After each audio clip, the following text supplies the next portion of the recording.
Okay, so it's Nikon's 101st birthday. There's a video in the link below that Nikon themselves have posted as a teaser of their new mirrorless camera. They give you the silhouetted outline of it towards the end of the video. The first part of it is a bunch of symbolism talking about the travel of light, and is a teaser for their new mirrorless camera. The one thing the other idiots in the photography world haven't caught on to is the symbolism that Nikon is trying to tease you with in the first two-thirds of the video. And as the absolute de facto expert on metaphysical symbolism, the symbolism Nikon's actually trying to make that no one's mentioning is that they're basically comparing their new lens mount to a black hole as like a gigantic entity sucking in light. And of course the entire video is basically an incredibly low light, including the beautiful woman's face towards the end. They're basically saying, which is what nobody else has caught on to in Nikon's teaser video, which basically says nothing at all, is that, hey, this is our new lens mount. It's absolutely freaking gigantic, like a black hole. It's going to suck in light, and it's going to piss on the skulls of everybody else's lens mount. And it's going to take a very little bit of light, and it's going to, take advantage of it more so than other people's, because we can now use super fast lenses on our camera with great ease and alacrity.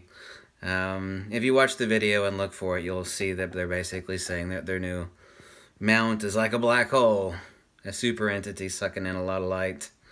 And then they give you this silhouette at the end, and you can go to Nikon's website, and it's, pathetically says, "Stay tuned, more to come." So this is all what has been predicted of their mirrorless camera. It does look like from the silhouette that it has the same sort of eye cup as Canon, which I absolutely goddamn hate. Just hate.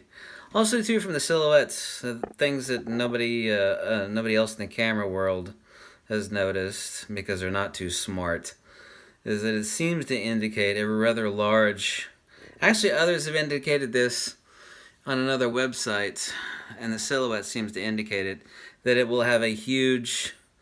so to say, top display, exactly like what is found on the Fujifilm GFX and XH1 camera. And also, too, from the silhouette, it looks like it has the exact same forward down-sloping profile for the shutter release.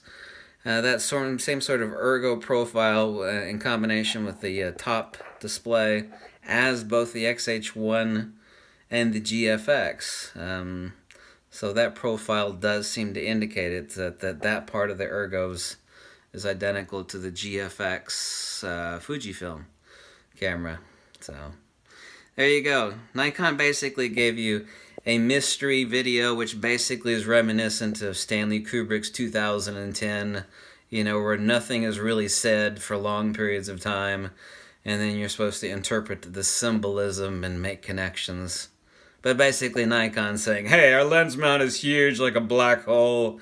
It's going to suck in extremely little light, but make full advantage of it, more so than everybody else. And therefore we once again have climbed the mountain of other cameras, and we stand upon their skulls. And also, too, if you actually notice, at the end in the silhouette, they basically, I don't know if that's the scale, but it seems to be.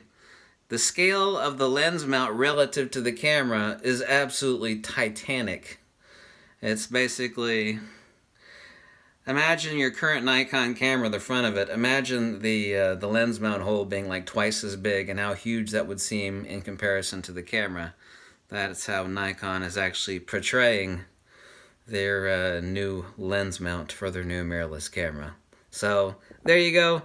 The expert of symbolism and metaphysics applies that knowledge to Nikon's Stanley Kubrick 2010 or 2001, whichever. symbology relative to their new mirrorless camera. There you go. Anyway, happy birthday, Nikon. I'd have a horn. I'd blow a horn if I had it for you. Happy birthday and all that crap. Peace out, Girl Scout.